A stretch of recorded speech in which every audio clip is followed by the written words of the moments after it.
जैव प्रौद्योगिकी सिद्धांत प्रक्रम। जैव प्रौद्योगिकी सिद्धांत प्रक्रम पढ़ाने जा रहे हैं और जैव प्रौद्योगिकी सिद्धांत प्रक्रम में हम यही पढ़ाने जा रहे हैं कि जैव प्रौद्योगिकी जो सिद्धांत है वो पुनः योरगज एवं डीएनए के साधन या पुनः योरगज डीएनए। तो हम बताने जा रहे हैं आपको जैव प्रौद्योगिकी के साधन के बारे में।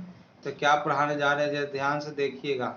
आप बात को समझिएगा कि जैव प्रौद्योगिकी के साधन के बारे में क्या पढ़ाने जा रहे हैं। तो हम बताने जा रहे थे आपको जैव प्रौद्योगिकी के जो साधन है ना। जैव प्रौद्योगिकी का अंग्रेजी नाम जो है, जैव प्रौद्योगिकी का अंग्रेजी नाम है बायोटेक्नोलॉजी। जैव प्रौद्योगिकी का अंग्रेजी नाम है बायोटेक्नोलॉजी। बायोटेक्नोलॉजी जैव प्रौद्योगिकी में अनेक उन तकनीकों का वर्णन मिलता है जो हमारे जीवधारियों या उनसे प्राप्त एंजाइमों का प्रयोग होते हुए मनुष्य के लिए उत्पाद या प्रक्रमों या प्रोसेस का विकास किया जाता है। तो कहा गया कि आपको कि जैव प्रौद्योगिकी बायोटेक्नोलॉजी में उन तकनीकों का वर्णन मिलता है जिसमें जीवधारियों या उनसे प्राप्त एंजाइम, जीवधारी क्या प्राप्त करते हैं, एंजाइम प्राप्त करते हैं, एंजाइमों का उपयोग करते हुए मनुष्य के उपयोगी उत्पाद या प्रक्रमों का विकास, मनुष्य का जो उपयोगी उत्पाद है या प्रक्रमों का प्रोसेस का विकास किया जाता है। जैसे आप डबल रोटी खाते होंगे, शराब पीते होंगे, तो ये जो शराब और डबल रोटी इत्यादि जो है सभी के सभी सूक्ष्म जीव द्वारा संपन्न प्रक्रमों से बनते हैं। शराब और जो जीव हैं ये सभी के सभी सूक्ष्म जीव प्रक्रमों से बनते हैं। और आगे कहा गया यह भी एक प्रकार का प्रौद्योगिकी परिणाम है। ये जो परिणाम है ये एक प्रकार का क्या है, जैव प्रौद्योगिकी परिणाम है। अगर आप डबल रोटी खाते हैं तो जैव प्रौद्योगिकी का ही देन है ना। आगे कहा गया वर्तमान समय में सीमित अर्थ प्रौद्योगिकी को देखा जाए तो कह रहा है, ध्यान से समझो बात के, कह रहा है कि वर्तमान समय में प्रौद्योगिकी के सीमित अर्थों को है ना, वर्तमान समय में प्रौद्योगिकी के सीमित अर्थ में जैव प्रौद्योगिकी को देखा जाए तो इनमें जो प्रक्रम आते हैं कहता है वर्तमान समय में सीमित अर्थ में जैव प्रौद्योगिकी को देखा जाए तो इसमें भी प्रक्रम आते हैं जिनमें आनुवांशिकता रूपांतरित जीवों का उपयोग उपयुक्त अधिक मात्रा में उत्पादन में किया जाता है।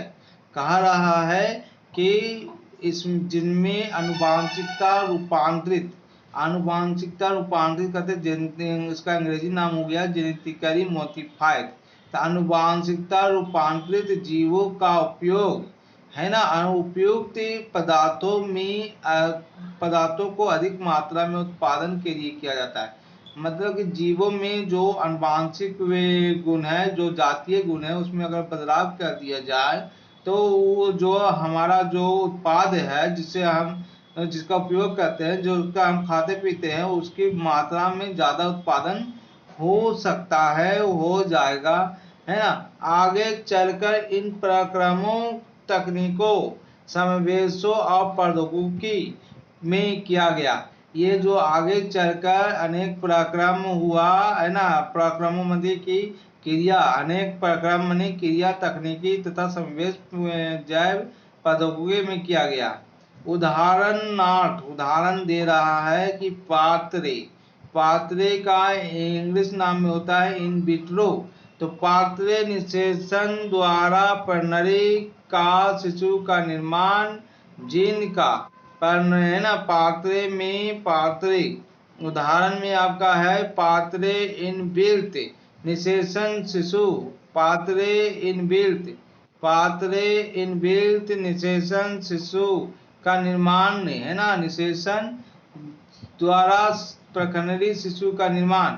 अब पात्र मने तो बर्तन होता ही है, बर्तन बोले तो प्रयोगशाला में प्रकनरी को ही कहते हैं, प्रकनरी रहता है, उसमें निषेचन करवाया जाता है, स्त्री या पुरुष का युग्मक लाकर उसमें निषेचन किया जाता है, तो उसको उससे जो बच्चा पैदा होता है उसको कहते हैं प्रकनरी। शिशु का निर्माण, जीन का संश्लेषण, उसमें क्या होता है, जीन बनाया जाता है, जीन का संश्लेषण होता है एवं उपयोग होता है। डीएनए टीका का निर्माण, डीएनए टीका का निर्माण भी जो है इसके जो जरिए होता है, या दोषपूर्ण जीन का सुधार, जो भी खराबी था, जो भी दोषपूर्ण जीन था उसको बदला जाता है, दोषपूर्ण जीन का सुधार, ये सभी प्रौद्योगिकी के ही भाग है, ये सभी किसका भाग है, प्रौद्योगिकी के भाग है। आगे कहा गया ये सब प्रौद्योगिकी के भाग है, लेकिन यूरोपीय जैव प्रौद्योगिकी संघ, यूरोपीय जैव प्रौद्योगिकी संघ जिसको बोलते हैं EFB द्वारा जो जैव प्रौद्योगिकी की परिभाषा दी गई है ना, तो यूरोपीय जैव प्रौद्योगिकी संघ EFB द्वारा जैव प्रौद्योगिकी की परिभाषा दी गई है। उसमें परंपरागत विचार व आधुनिक, परंपरागत, उसमें दोनों परंपरागत विचार व आधुनिक, परंपरागत विचार व आधुनिक की आणविक जैव प्रौद्योगिकी समावेश है ना। तो उसमें कह रहा है कि उसमें दोनों परंपरागत, उसमें जो है दोनों परंपरागत है ना, उसमें जो है दोनों, उसमें दोनों परंपरागत विचार व आधुनिक आणविक और जैव प्रौद्योगिकी का समावेश है। EFB द्वारा परिभाषित निम्नवत है, और EFB जो एक संस्था है जिसने प्रौद्योगिकी के नया परिभाषा दिया है, जो नीचे है, मतलब कि कहे क्या हुआ परिभाषा में जैव प्रौद्योगिकी का है कि नए उत्पादों तथा सेवाओं के लिए, नए उत्पादों और सेवाओं के लिए, नए उत्पादों और सेवाओं के लिए प्रकृति विज्ञान व जीव कोशिकाओं व इसके अंग तथा आणविक अनुरूप का संयोजन है, आंतरिक अनुरूप का संयोजन है ना, आंतरिक अनुरूप का संयोजन है। आगे कहा गया है आंतरिक अनुरूप का संयोजन है। आगे है जैव प्रौद्योगिकी के सिद्धांत, जैव प्रौद्योगिकी के सिद्धांत। तो जैव प्रौद्योगिकी के सिद्धांत के बारे में है, जैव प्रौद्योगिकी के सिद्धांत। तो जैव प्रौद्योगिकी के दो सिद्धांत हैं, है ना। जैव प्रौद्योगिकी के दो प्रमुख कहता है जैव प्रौद्योगिकी के सिद्धांत। आगे है इसमें जो आधुनिक जैव प्रौद्योगिकी के विकास में निम्न दो तकनीक योगदान है, दो गो तरीका है, दो गो तकनीक है, तकनीकों में तरीका। तो आधुनिक जो जैव प्रौद्योगिकी का जो विकास हुआ है इसमें दो तकनीकों का योगदान है। पहला है आनुवांशिक इंजीनियरिंग, पहला क्या है, आनुवांशिक इंजीनियरिंग।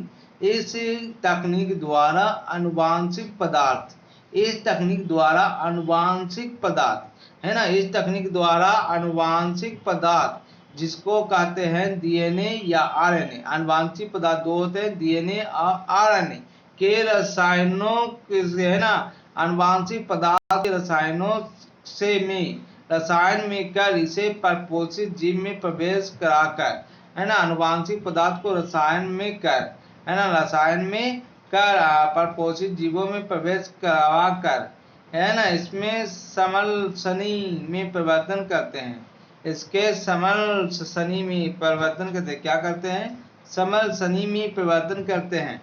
कहता है आनुवांशिक इंजीनियरिंग इन तकनीक द्वारा आनुवांशिक पदार्थ DNA होता है या RNA होता है के रसायन में कर, कहाँ रखना है, रसायन में करके रखना है, और इसे परपोषित जीवों, जिसको परपोषित जीवों कहते हैं, होस्ट ऑर्गेनिज्म में प्रवेश कराकर इसमें इसके समलक्षी परिवर्तन, इसमें समलक्षी परिवर्तन, इसमें समलक्षण परिवर्तन फिनोटाइप में परिवर्तित करते हैं, फिनोटाइप में परिवर्तित करते हैं। याद हो गया।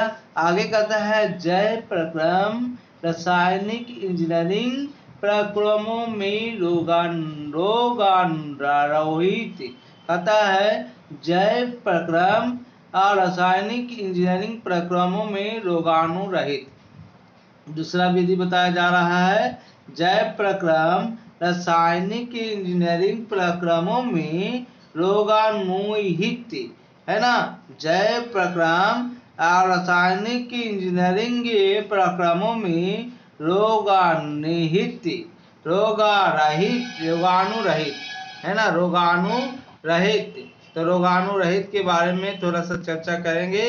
तो इसके लिए चर्चा किया जाए तो यहाँ पर है जैव इंजीनियरिंग रोगाणुरहित में चर्चा करने के लिए हमारे पास खाल मेहमान है ना, सूक्ष्म जीव है और का संदूषक रहित, सूक्ष्म जीव संदूषक रहित, है ना। एक सूक्ष्म जीव कैसा होना चाहिए? तो संदूषक रहित। वातावरण बनाकर केवल वांछित सूक्ष्म जीव, केवल वांछित सूक्ष्म जीव, सुकेंद्रीय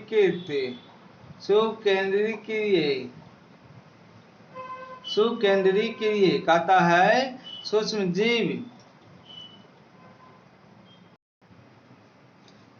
जीव वांछित कार्य की जैव प्रक्रम जो रासायनिक इंजीनियरिंग प्रक्रमों में रोगाणुरहित है, जो रोगाणुरहित सूक्ष्म जीव जो है संदूषक रहित है। वातावरण बनाकर केवल वांछित सूक्ष्म जीव सुकेंद्रीय की कोशिकाओं में वृद्धि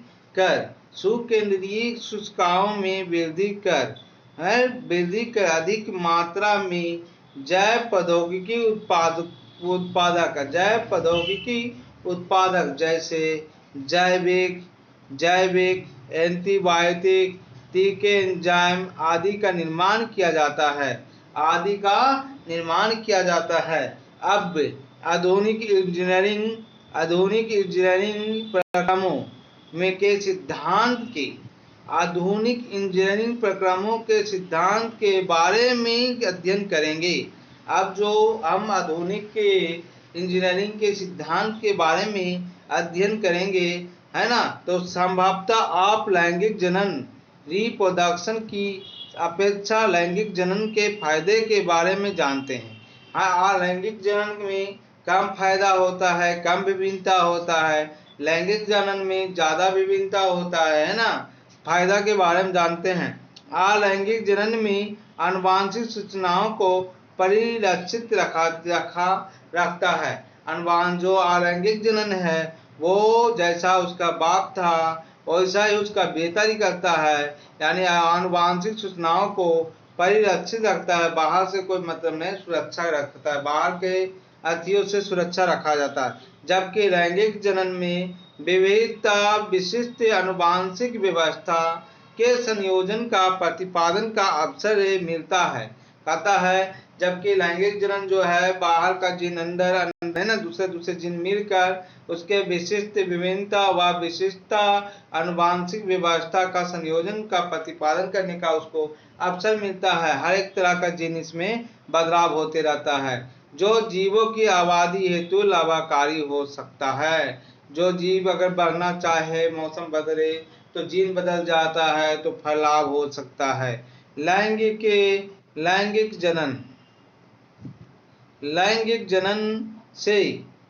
जनन से विभिन्नता उत्पन्न होती है। लैंगिक जनन से विभिन्नता उत्पन्न होती है। लैंगिक जनन से क्या उत्पन्न होती है? विभिन्नता उत्पन्न होती है। किसी के कुछ शक्कर है तो किसी के कुछ शक्कर हुआ, ये सब लैंगिक जनन के कारण होता है। परंपरागत संकरण विधियां जो पौधे एवं जंतुओं की जनन में उपयोगी है, इसके द्वारा वांछित जीन साथ साथ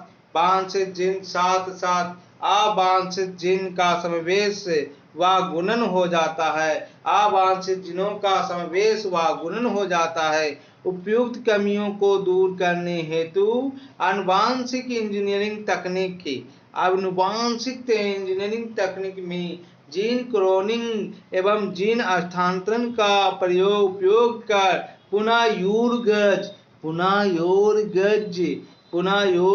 रिकॉम्बिनेंट डीएनए का निर्माण किया जाता है। कहा जाता है कि उपयुक्त कमियों को दूर करने हेतु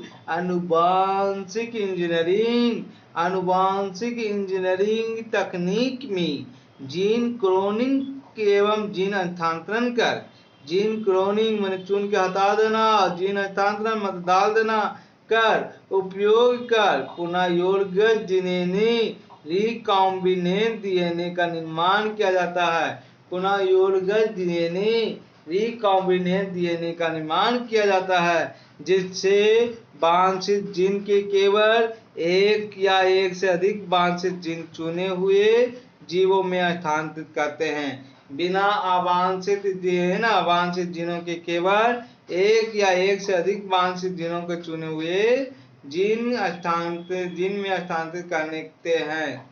आगे कहता है, क्या आप जानते हैं कि विजातीय एलियन जीवों की में किस प्रकार हस्तांतरित किए हुए डीएनए का खंड का क्या भविष्य है? स्वतः डीएनए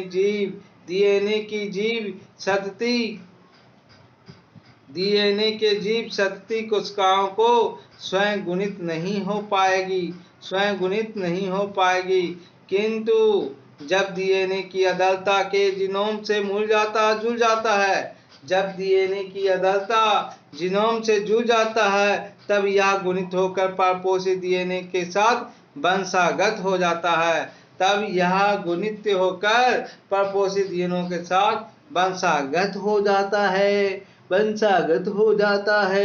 आगे कहता है, यह विजातीय डीएनए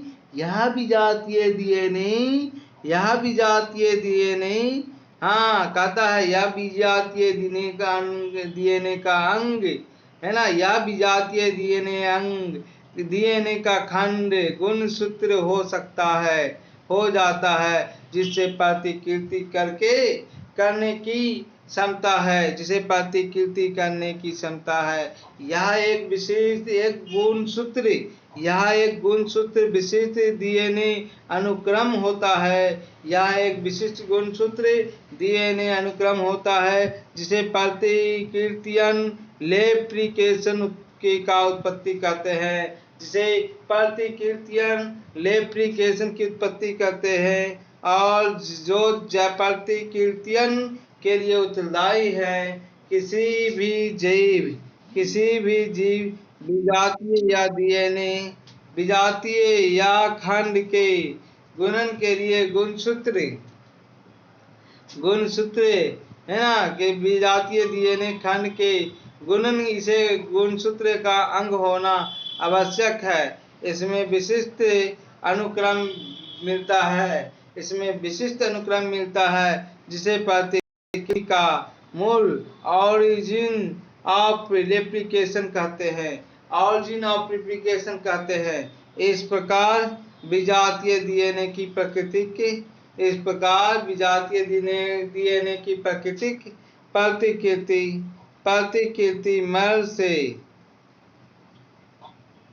मूल का ओरिजिन में रहता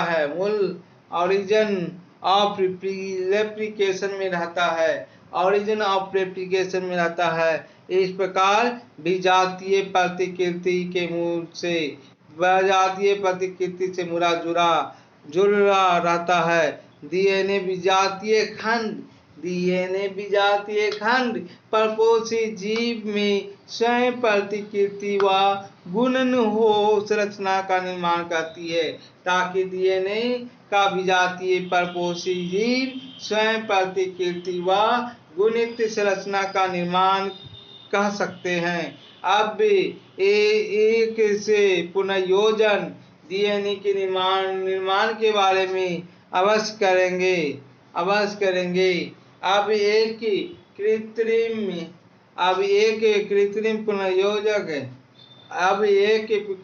प्रतियोजक तो कह रहे थे कि इसे क्लोनिंग भी कहा जाता है, या किसी टेम्परेट डीएनए है ना, किसी टेम्परेट डीएनए के समान गुणित संरचना का निर्माण गुणित संरचना का निर्माण जो है, गुणित संरचना का निर्माण कर सकते हैं। आगे कह रहा है अब जो है कृत्रिम पुनर्योगज डीएनए, कृत्रिम पुनर्योगज डीएनए अणु के निर्माण के बारे में अध्ययन करेंगे। प्रथम पुनर्योगज डीएनए का निर्माण साल्मोनेला टाइफीमुरियम सालामिनेला टाइफीमुरियम है ना, सालामिनेला टाइफीमुरियम कह रहा है। ध्यान से समझो कि पहला जो आपका है सालामोनेला टाइफीमुरियम है ना। तो पहला प्रथम पुनर्योगज डीएनए का निर्माण जो है सालामोनेला टाइफीमुरियम के सहज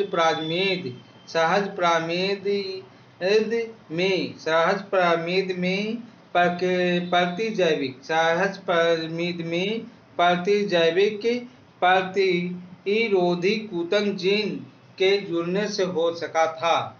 प्रतिरोधी कुतलेखन जीन के जुड़ने से हो सका था। तो इस बात को अब हम समझेंगे कि क्या कह रहे थे कि प्रथम जो पुनर्योगज डीएनए का निर्माण जो था सालामोनेला टाइफीमुरियम के सहज प्लाज्मिड है ना। अब प्लाज्मिड किसको कहते हैं, तो यह गोलाकार गुणसूत्र होता है, गुणसूत्र बाह्य डीएनए है ना। प्लाज्मिड जो होता है यह गोलाकार होता है, गुणसूत्र होता है, बाह्य डीएनए होता है, स्वतः प्रतिकृति करता रहता है। प्लाज्मिड जो होता है गोलाकार गुणसूत्र होता है, यह जो स्वतः प्रतिकृत करते रहता है में जैव प्रतिकृत होता है। आगे है प्रतिकृत, तो यहाँ हम पढ़ रहे थे, यहाँ आपको समझने वाली चीज है कि प्रतिकृत, तो जो प्रतिकृत होता है ना, जो प्रतिकृत हो से हाँ, तो कह रहे थे प्रतिकृत जीन से जुड़ने से होता है। आगे बोले थे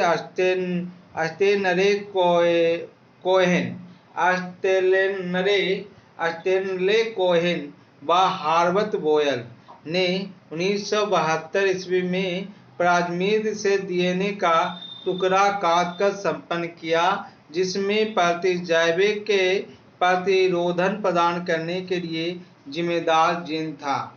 तो कहता है कि अस्टेनरे कोहेन व हार्वर्ट बोयल दो वैज्ञानिक का नाम है जिन्होंने 1972 में उपयुक्त प्लाज्मिड डीएनए का टुकड़ा, प्लाज्मिड डीएनए जो होता है का टुकड़ा काटकर संपन्न किया, जिसमें प्रतिजैविक प्रतिरोध प्रदान करने के लिए जिम्मेदार जीन था। प्रतिरोधी में जिसमें प्रतिजैविक के प्रतिरोध को जिम्मेदार करने के लिए जिम्मेदार कौन था, जीन था। आणविक कैंची कहे जाने वाले है ना, जो उसको काटता है उसको कैंची कहेंगे ना, आणविक कैंची कहे जाने वाले प्रतिपादन एंजाइम की खोज डीएनए को विशिष्ट जगहों पर काटना संभव हो सका। अब इस डीएनए को काटने के लिए संभव कैसे हुआ, तो कैंची का खोज किया गया है ना। तो कैंची नाम के लिए कहा जाता है, वह कैंची है जो सचमुच का नहीं रहता है, वो एंजाइम से आता है जिसको प्रतिबंधन एंजाइम कहते हैं। अंग्रेजी में रिस्ट्रिक्शन एंजाइम कहते हैं, अंग्रेजी में उसको रिस्ट्रिक्शन एंजाइम कहते हैं और हिंदी में उसको प्रतिबंधन एंजाइम कहते हैं। तो प्रतिबंधन एंजाइम के द्वारा उसको काटना संभव हुआ। कटे हुए डीएनए का भाग प्लाज्मिड डीएनए से जोड़ा जाता है। कटे हुए डीएनए के भाग को प्लाज्मिड के डीएनए के भाग से जोड़ा जाता है। जैसे यह आपका मान लो डीएनए है ना, तो डीएनए जो यह आपका मान लो डीएनए है, इसको इस भाग को काट दिया और यहाँ पर जो है प्लाज्मिड डीएनए को जोड़ा जाता है। इस ढंग से प्लाज्मिड डीएनए को जोड़ा जाता है। अगला पॉइंट कह रहा है कि प्लाज्मिड डीएनए को जोड़ा जाता है। आगे कहता है कि रिस्ट्रिक्शन की खोज डीएनए विशिष्ट जगहों का कटे हुए डीएनए का भाग प्राथमिक डीएनए से जोड़ा जाता है। यह प्राथमिक डीएनए संवाहक की तरह कार्य करता है जो इससे जुड़े डीएनए को स्थानांतरित करता है। कहता है यह प्राथमिक डीएनए जो है संवाहक यानी वेक्टर की तरह कार्य करता है। वेक्टर कहते हैं जो एक दूसरे स्थान तक ले जाता है, संवाहक कहते हैं, संवाहक यानी वेक्टर की तरह कार्य करता है जो इससे जुड़े डीएनए को स्थानांतरित करता है। जो इससे जुड़ जाता है डीएनए उसको स्थानांतरित करता है, एक स्थान से दूसरे स्थान तक ले जाता है। संभवतः आप जानते हैं कि मच्छर, कीट और उसके संवाहन के रूप में मलेरिया परजीवी मनुष्य के शरीर के में स्थानांतरित करता है। कहता है कि संभवतः आप जानते हैं, दुनिया भी जानता है, बच्चा भी जानता है। क्या जानता है कि जो मच्छर होता है, जो कीट होता है, संवाहक के रूप में मलेरिया परजीवी कोई आव है जिसको मच्छर क्या करता है, वहां से उठा के हमारे शरीर में डाल देता है। मलेरिया परजीवी को मनुष्य के शरीर में स्थानांतरित करता है। ठीक उसी तरह से प्लाज्मिड को संवाहक के रूप में प्रयोग कर विजातीय डीएनए के खंड को परपोषी जीव में पहुंचाया जाता है। विजातीय है ना, जीव के खंड को परपोषी जीव में पहुंचाया जाता है। विजातीय डीएनए के खंड को परपोषी जीव में पहुंचाया जाता है। इससे प्रतिरोधी जीन को संवाहन के साथ जोड़ने का काम होता है। जोड़ने का काम एंजाइम डीएनए लाइगेज जोड़ने का काम एंजाइम डीएनए लाइगेज के होता है। तो इसे है ना, इसे कटे हुए भाग का काज कहते हैं। इसे कटे हुए भाग का क्या कहते हैं, काज कहते हैं। कहता है यह जो डीएनए के अणु कटे हुए भाग पर कार्य कर उनके किनारों को जोड़ता है। इस प्रकार के संयोजन से पतरे वितरों नए गोलाकार स्वतः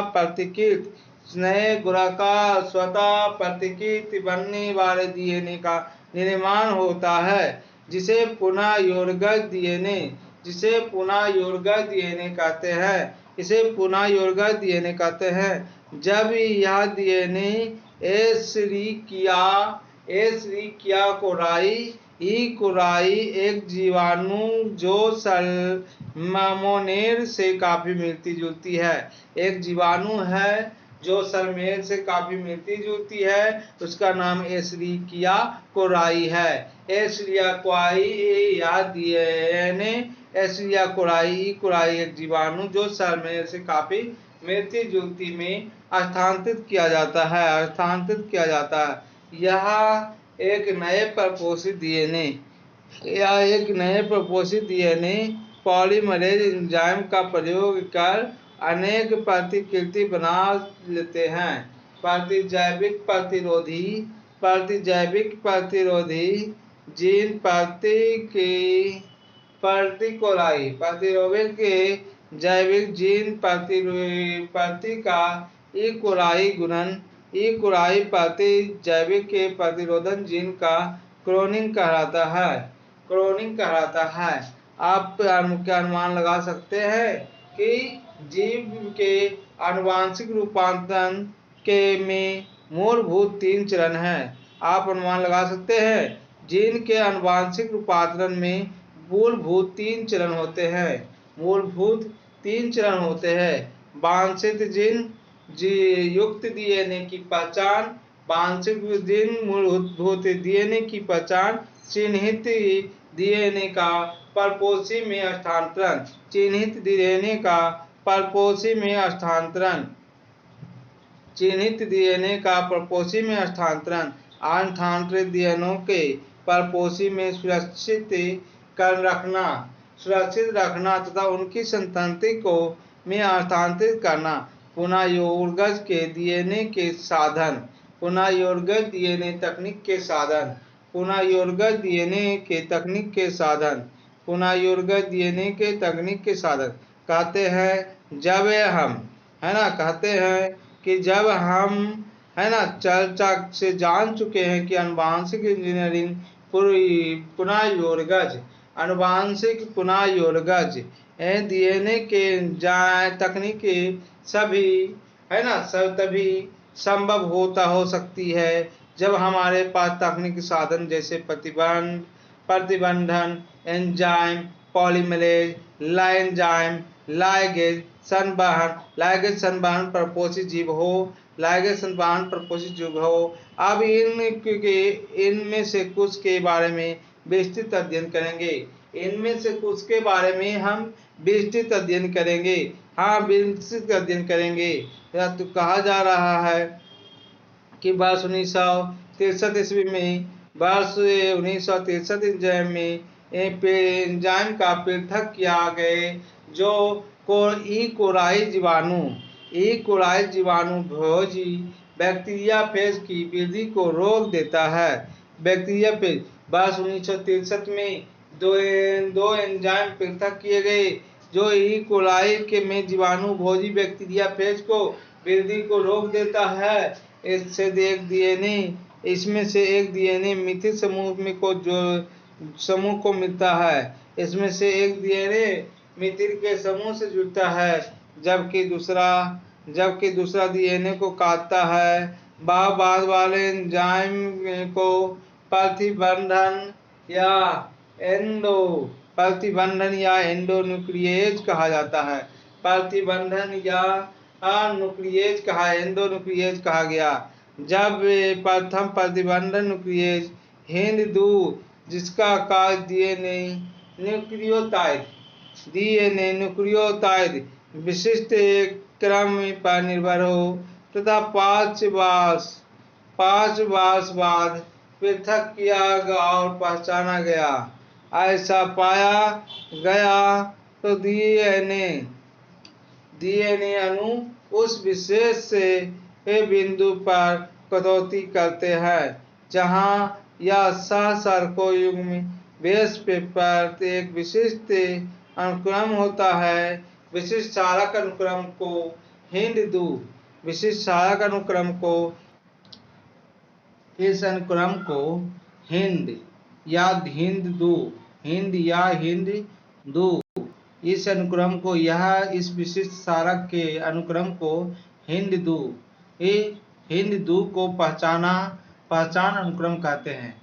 हिंद-2 के पहचान अनुक्रम कहते हैं और हिंद-2 के पहचान अनुक्रम तो क्या कह रहे थे? हिंद-2 के पहचान अनुक्रम कहते हैं। हिंद-2 के पहचान अनुक्रम कहते हैं और कहते हैं हिंद-2 के क्या कह रहे हैं? हिंद-2 के पहचान में अलावा 900 से अधिक प्रतिबंध एंजाइमों के बारे में जानकारी है ना।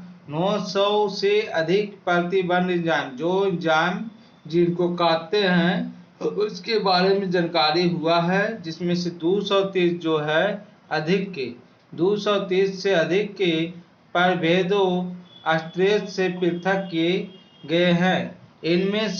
जिसमें से प्रत्येक की पहचान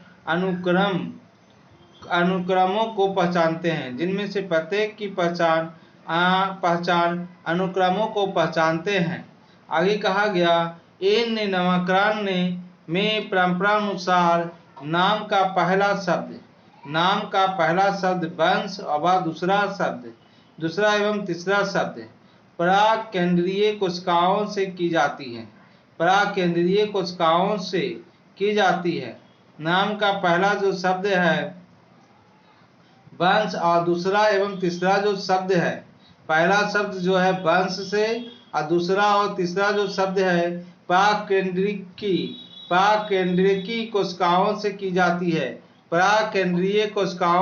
जाती है। जिसमें से पृथक किए गए जैसे इको आर आई का अंग्रेजी हो गया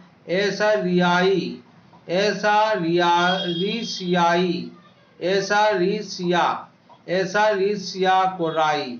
एस्चेरिचिया कोराई, एस्चेरिचिया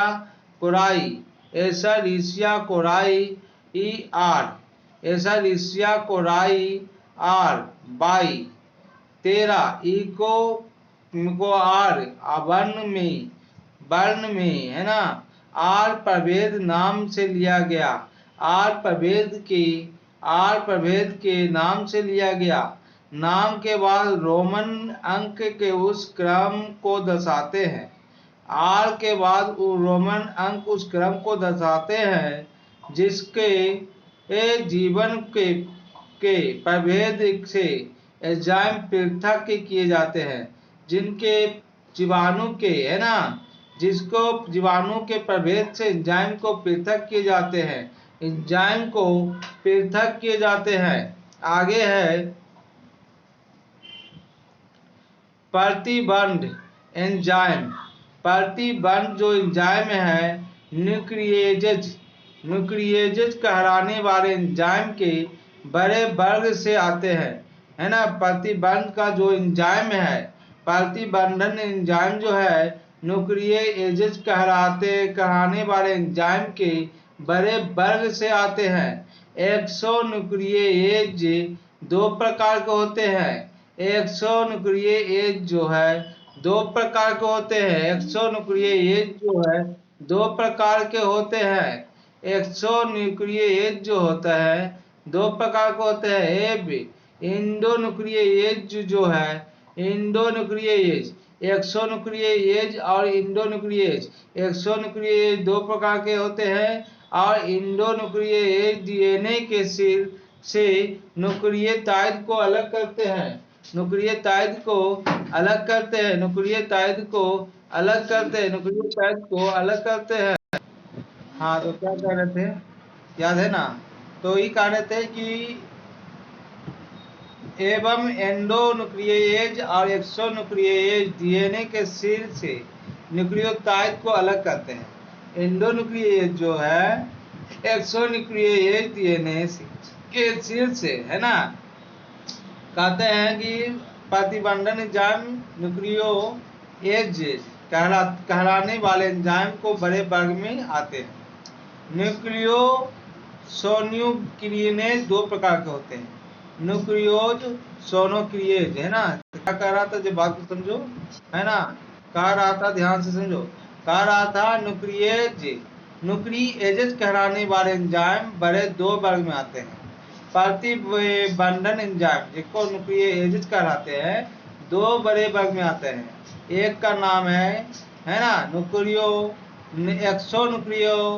एक्सोन्यूक्लियेज दो प्रकार के होते हैं। एंडोन्यूक्लियेज जो होते हैं एक्सोन्यूक्लियेज डीएनए के सिर से न्यूक्लियोटाइड को अलग करते हैं। जो एंडोन्यूक्लियेज होते हैं एक्सोन्यूक्लियेज के डीएनए के सिर से न्यूक्लियोटाइड को अलग करते हैं, जबकि एंडोन्यूक्लियेज जो होते हैं डीएनए के भीतर विशिष्ट स्तरों पर काटते हैं, बहुत से स्तरों पर काटते हैं। प्रत्येक प्रतिबंधन एंडोन्यूक्लियेज डीएनए अनुक्रम की लंबाई के निरीक्षण के बाद कार्य करता है। निरीक्षण के बाद जो है कार्य करता है। तब जब अपना विशिष्ट पहचान अनुक्रम पा जाता है तब डीएनए से जुड़ता है। जब अपना विशिष्ट अनुक्रम पा जाता है तब अपना विशिष्ट अनुक्रम पा जाता है तब डीएनए से जुड़ता है। तब द्विकुंडलिनी की दोनों लड़कियों को शर्करा और फॉस्फेट आधार स्तंभों में विशिष्ट केंद्रों पर काटता है, विशिष्ट केंद्रों पर काटता है। प्रत्येक प्रतिबंधन एंडोन्यूक्लियेज डीएनए में विशिष्ट पॉलीपैरिडोमिक न्यूक्लियोटाइड अनुक्रम को पहचानता है। पैरिडोमिक न्यूक्लियोटाइड को पैरिडोमिक न्यूक्लियोटाइड को अनुक्रमों को पहचानता है। पैरिडोमिक न्यूक्लियोटाइड अनुक्रमों को पहचानता है।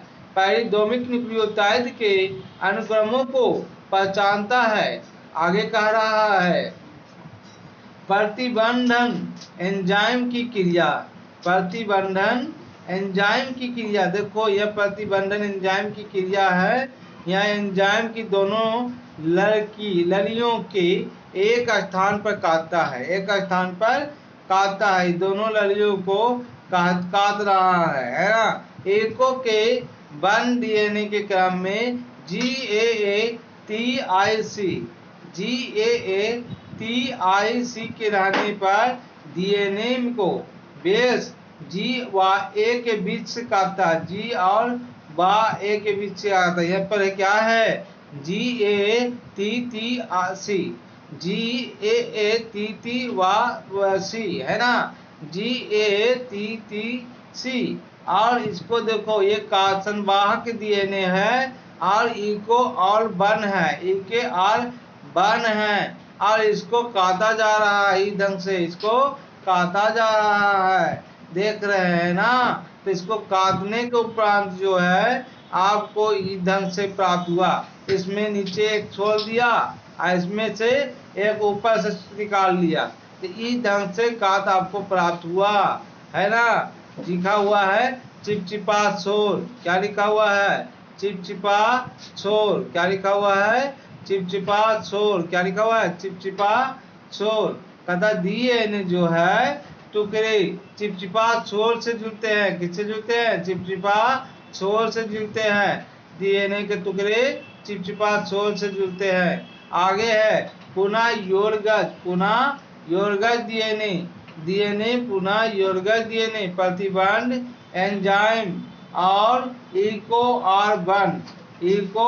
आर1 की क्रिया का पुनः योरगज डीएनए के निर्माण के चरण है। निर्माण के क्या है?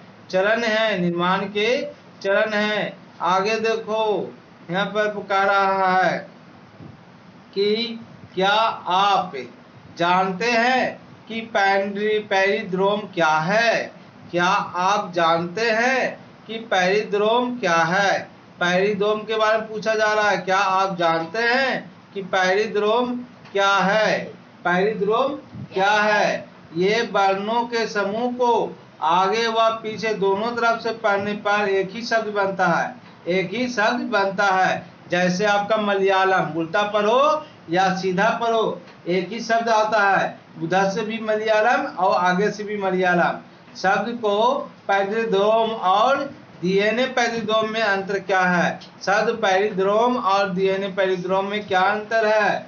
तो कहते हैं कि डीएनए में है ना, डीएनए में पेरिड्रोम क्षारक के युग्मों का ऐसा अनुक्रम चढ़ाने से अनुक्रम होता है जो पहले के अभिन्यास के समान रखने पर दोनों लड़ियों को में एक जैसे पढ़ा जाता है। उदाहरणार्थ निम्नलिखित अनुक्रमों को जैसे 5 इंच से 3 इंच दिशा में पढ़ने पर दोनों लड़ियों में एक जैसा ही पढ़ा जाएगा। और 3 से 5 इंच दिशा में पढ़ा जाए तब भी यह बात सही है बैठती है। जैसे GATTC 5 से 3 तक पढ़ा जा रहा है और 3 से 5 तक पढ़ा जा रहा है। उल्टा GATTC है ना। तो कहता है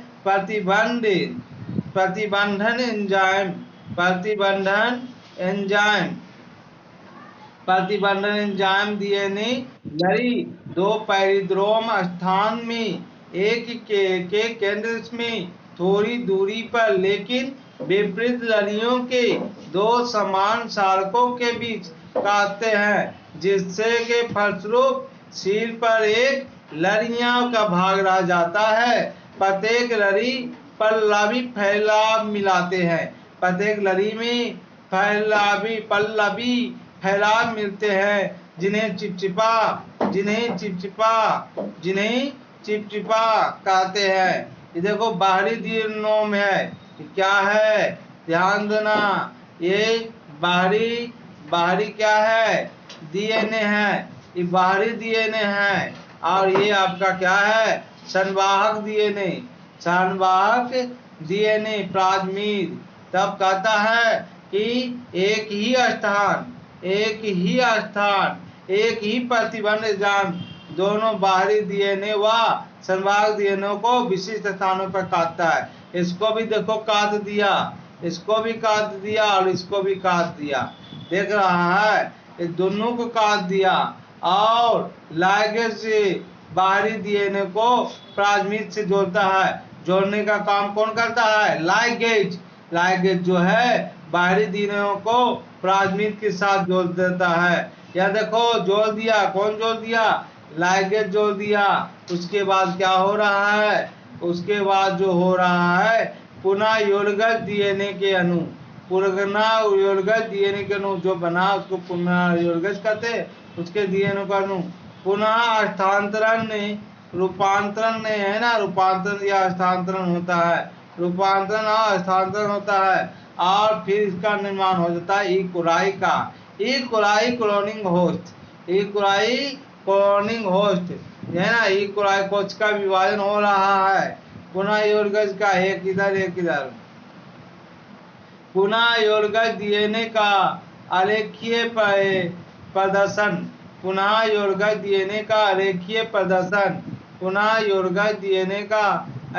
प्रदर्शन कहा जा रहा है कि अस्टिकी सिर कहते हैं, क्या कहते हैं, अस्टिकी सिर कहते हैं। चित्र नंबर 11.11 में चित्र नंबर 11.11 में इसे यह नाम इसलिए दिया गया क्योंकि यह अपने पूरक के कते प्रतिरूप के साथ हाइड्रोजन आबंड बॉन्ड बनाते हैं। अब वो जो हाइड्रोजन आबंड बॉन्ड बनाते हैं, सीरो का या चिपचिपा एंजाइम डीएनए लाइगेज के कार्य में सहायता करता है। प्रतिबंधन एंडोन्यूक्लिएज का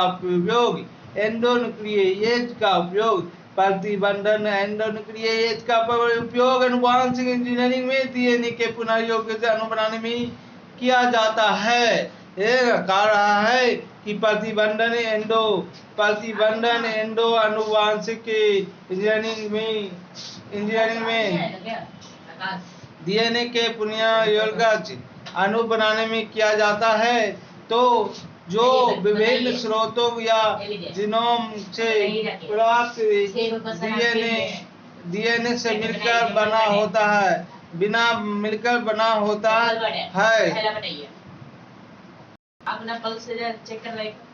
एक ही प्रतिबंधन एंजाइम द्वारा काटने पर प्राप्त होने वाला डीएनए खंडों के समान एक प्रकार के चिपचिपे सिरों होते हैं, जो उन डीएनए की लाइगेज से आपस में किनारों से जुड़ जाते हैं। कहता है एक ही प्रतिबंधन एंजाइम द्वारा काटने पर, है ना, जब काटा जाता है तो प्राप्त डीएनए के खंडों पर के समान उन पर एक चिपचिपा सिरा होता है, चिपचिप करता है, वहाँ पर रश्मि करता है, चिपचिपा सिरा होता है, जो डीएनए लाइगेज की सहायता से क्या होता है, आपस में किनारों पर जुड़ जाते हैं।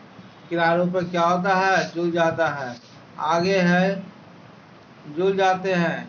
कहा जाता है कि ये जो जुड़ जाते हैं, और कहा जाता है कि आप पूर्ण रूप से समझ चुके हैं, पूर्ण रूप से समझ चुके हैं कि जब संभावता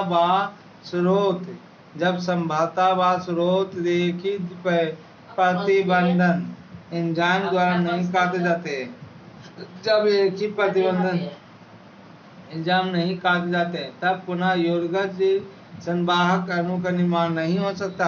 पुनः योलगज संवाहक अणु का निर्माण नहीं होता है।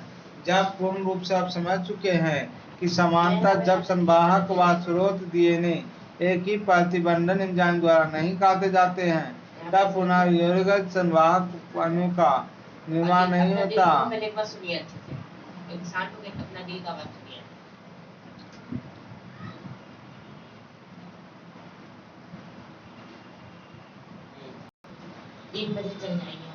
तो कहता डीएनए का पृथक्करण एवं विरागत, डीएनए खंड का पृथक्करण एवं विरागन, प्रतिबंधन डीएनए खंड का पृथक्करण एवं विरागन प्रतिबंध न्यूक्लियेज द्वारा डीएनए को काटने के परिणाम स्वरूप डीएनए का खंडन हो जाता है। प्रतिबंधन एंडोन्यूक्लियेज द्वारा डीएनए को काटने के परिणाम स्वरूप डीएनए के खंडन हो जा सकता था। इन खंडों को एक तकनीक द्वारा अलग कर सकते हैं। इन खंडों को एक तकनीक द्वारा अलग कर सकते हैं और जिसे जैल वैद्युत संचारण या इलेक्ट्रोफोरेसिस कहते हैं, है ना। कहता है डीएनए खंड का पृथक्करण एक विरागन, है ना, प्रतिबंधन न्यूक्लियेज द्वारा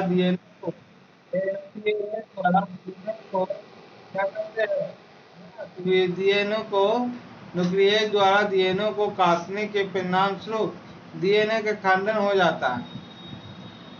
इन खंडन के द्वारा तकनीक को अलग कर सकते हैं, जिसे जैल वैद्युत का संचारण इलेक्ट्रोफोरेसिस कहते हैं। चूंकि डीएनए के खंडन का अवशोषित अणु होते हैं, इसलिए इन्हें विद्युत क्षेत्र में माध्यम आधात्री द्वारा एनोड के तरफ बलपूर्वक भेजकर अलग कर सकते हैं। आजकल बहुत ही समान रूप से उपयोग किया जाने वाला है ना, आजकल बहुत ही समान रूप से उपयोग किया जाने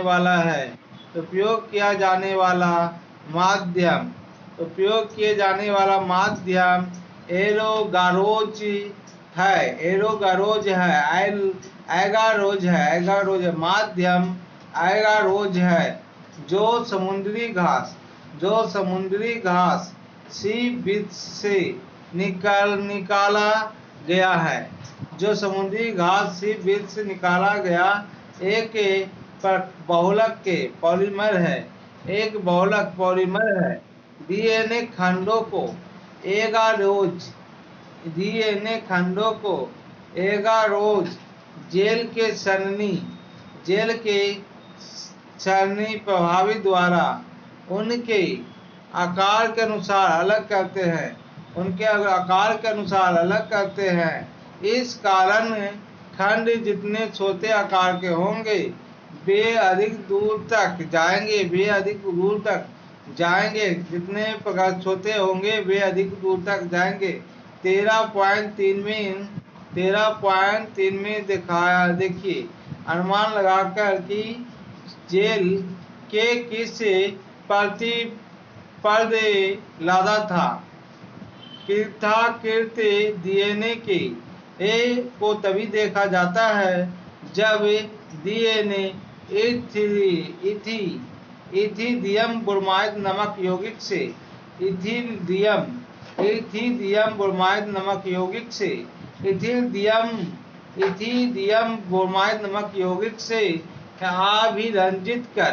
अभिरंजित कर पराबैंगनी विकिरणों से अनावृत करते हैं।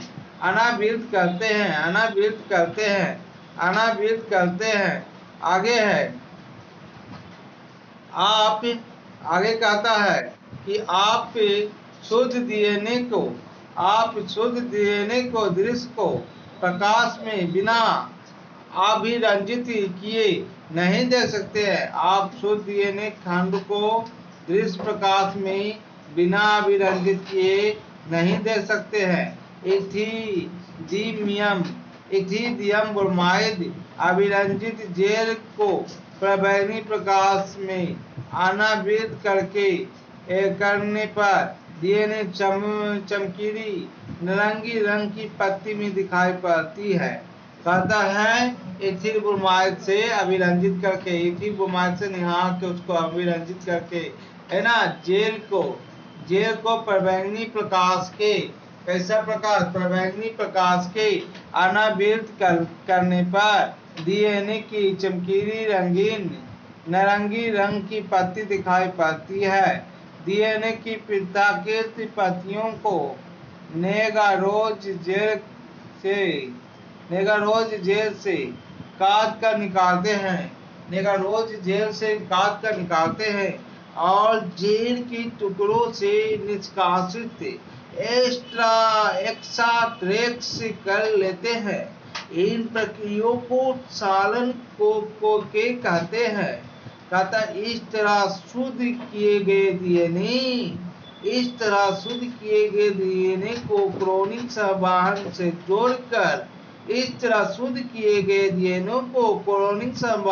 जोड़कर पुनः योड़गज डीएनए का निर्माण से उपयोग में किया जाता है। इस तरह शुद्ध किए गए डीएनए को क्रोनिक संवाहक से जुड़कर पुनः योड़गज डीएनए के निर्माण में प्रयोग किया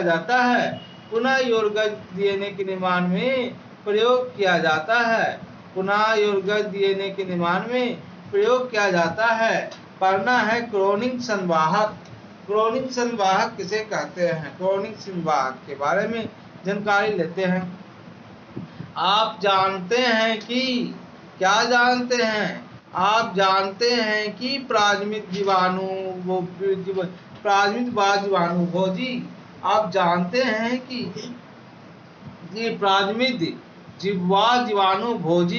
जीवाणु कोशिकाओं में बिना गुणसूत्री डीएनए के स्वतंत्र के रूप में प्रतिकृति करने की क्षमता रखते हैं। जीवाणुभोजी की प्रत्येक कोशिका में काफी अधिक संख्या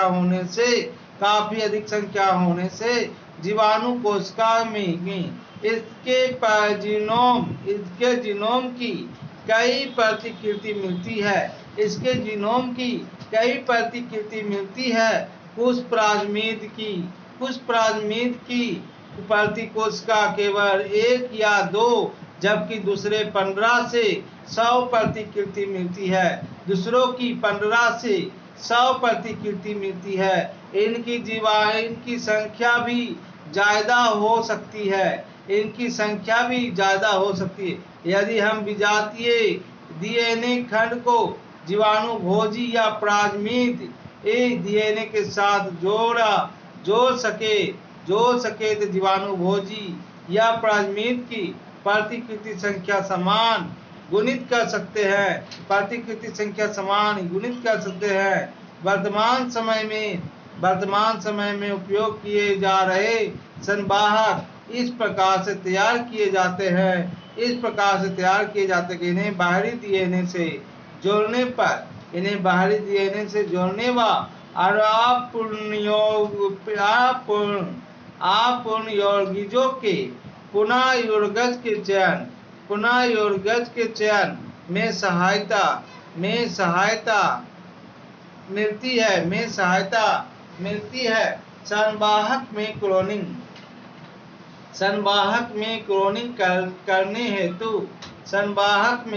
क्लोनिंग करने हेतु विशेषताओं की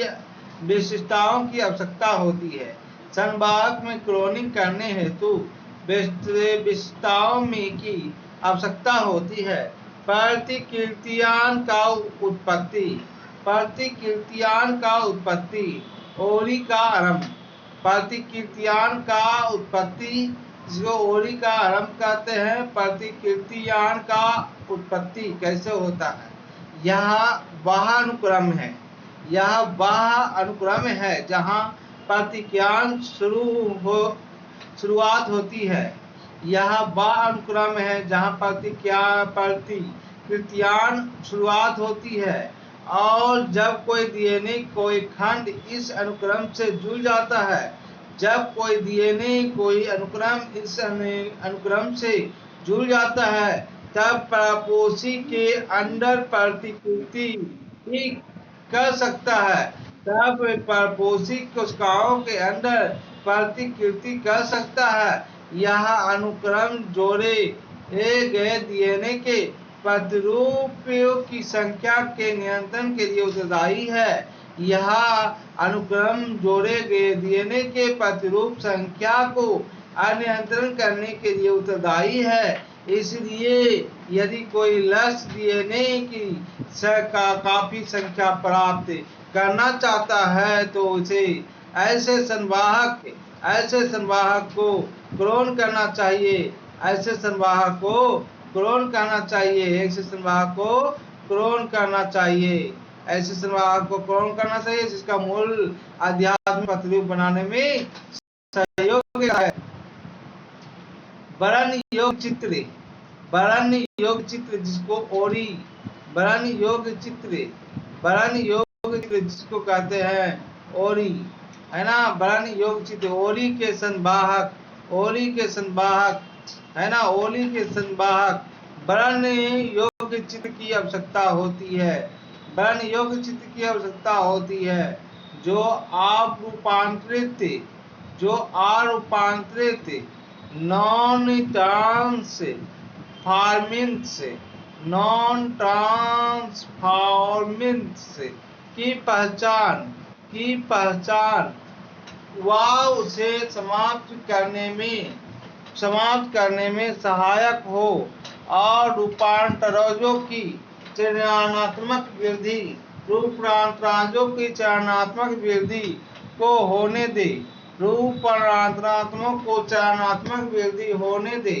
है ना। आगे कह रहा रूपांतरण ट्रांसफॉर्मेशन एक प्रक्रिया है जिसके द्वारा डीएनए के खंड को परपोषी जीवाणु में प्रवेश करते हैं। डीएनए के खंड को परपोषी जीवाणु में प्रवेश करते हैं। आप आगे खंडों को इस प्रक्रिया में अध्ययन करेंगे। सामान्यतः एपिसिलिन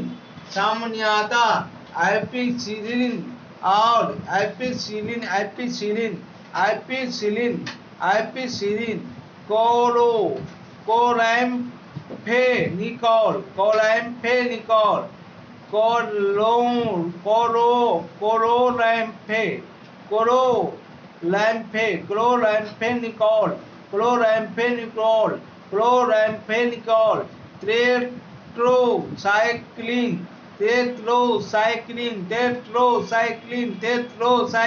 टेट्रासाइक्लिन या केनामाइसिन जैसे प्रतिजैविक एंटीबायोटिक के साथ प्रतिरोध कोडित करने एनकोडिंग वाले जीन के ई कोलाई के लिए उपयोगी या वर्ण योग्य चिन्हक माने जाते हैं। सामान्यतः ई कोलाई जो है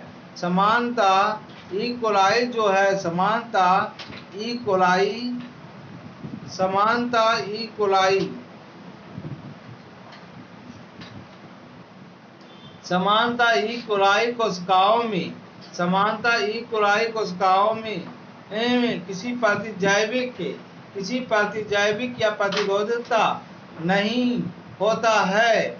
क्लोनिंग स्तर बीजातीय डीएनए को जोड़ने हेतु समानांतर काम के लिए जा रहे प्रतिबंध एंजाइम के लिए संवाहक के कुछ या एक ही पहचान स्तर होना चाहिए।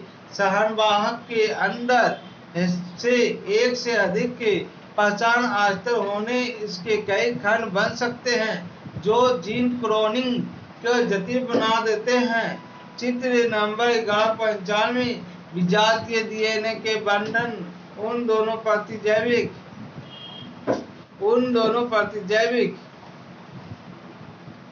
प्रतिरोधियों और जीनों के प्रतिबंधित स्थानों पर किया जाता है। उदाहरण, आप विजातीय डीएनए को संवाहक के PBR 322 में स्थित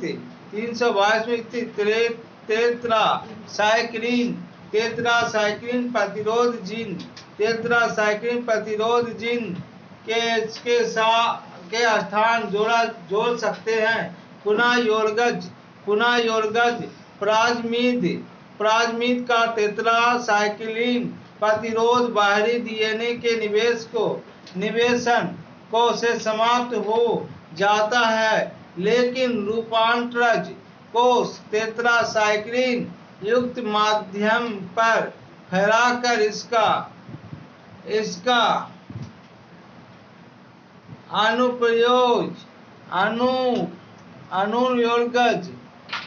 अनुयोरगज से चयन कर सकते हैं।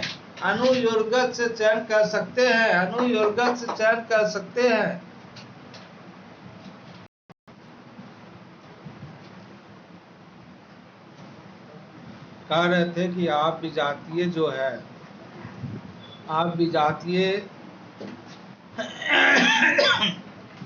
विजातीय डीएनए को संवाहक PBR 322 में स्थित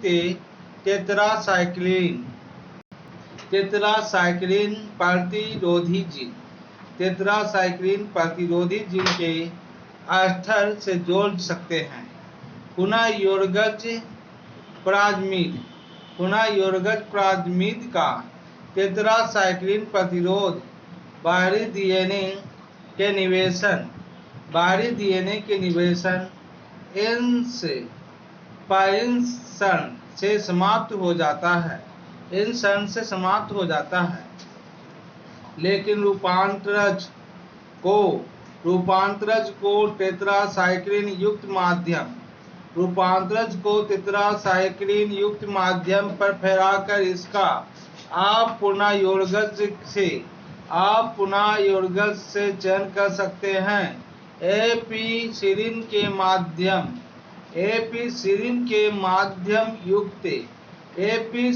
के युक्त माध्यम पर वृद्धि करने वाले रूपांतराजों टेट्रासाइक्लिन युक्त माध्यम पर स्थानांतरित कर देते हैं। अब पुनः योरगज एस्पिरिन युक्त माध्यम पर वर्धक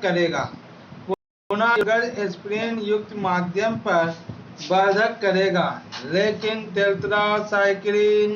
टेट्रासाइक्लिन माध्यम पर वर्धक नहीं करेगा, लेकिन आप पुनः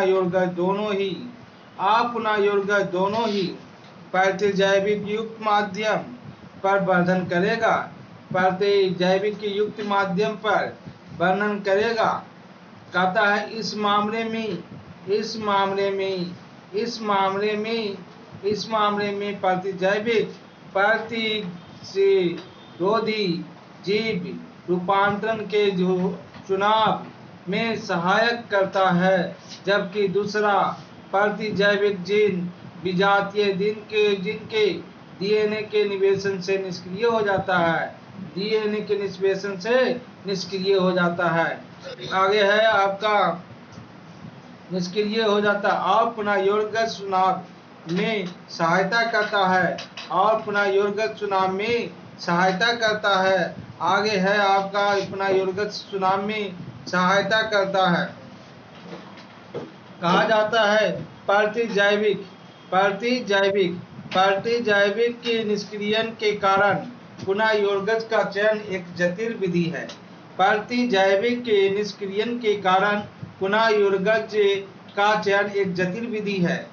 प्रतिजैविक निष्क्रियण के कारण पुनर्योगज का चयन एक जटिल विधि है, क्योंकि इनमें दो प्रेत जिनमें विभिन्न प्रतिजैविक होते हैं, इसमें दो प्रेत जिनके भिन्न प्रतिजैविक होते हैं, पर साथ साथ प्रेतिंग की जरूरत होती है। इस साथ प्रेतिंग की जरूरत होती है। इस कारण के वैकल्पिक बारण योग्य चिन्हों का विकास हुआ है। बारण योग्य चिन्हों का विकास हुआ जो पुनर्योगज और अपुनर्योगज के पुनर्योगज और अपुनर्योगज के इस आधार पर विभेद करते हैं। वे वर्णोत्पादिक क्रोमोजेनिक पदार्थ की उपस्थिति में रंग पैदा करने में सक्षम होते हैं। उनमें से एक पुनर्योगज डीएनए को बीटा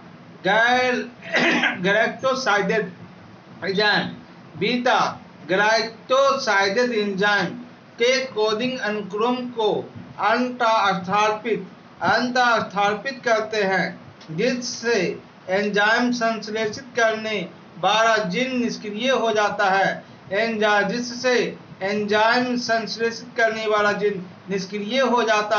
जिसे निवेशित निष्क्रियता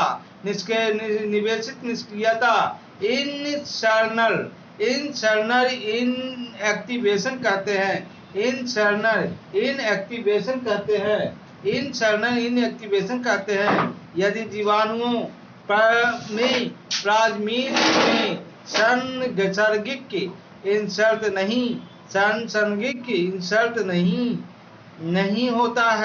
सांसर्गिक इंसर्ट नहीं होता है, तब वर्णोत्पादकी पदार्थ की उपस्थिति में नीले रंग को क्रोनी होती है।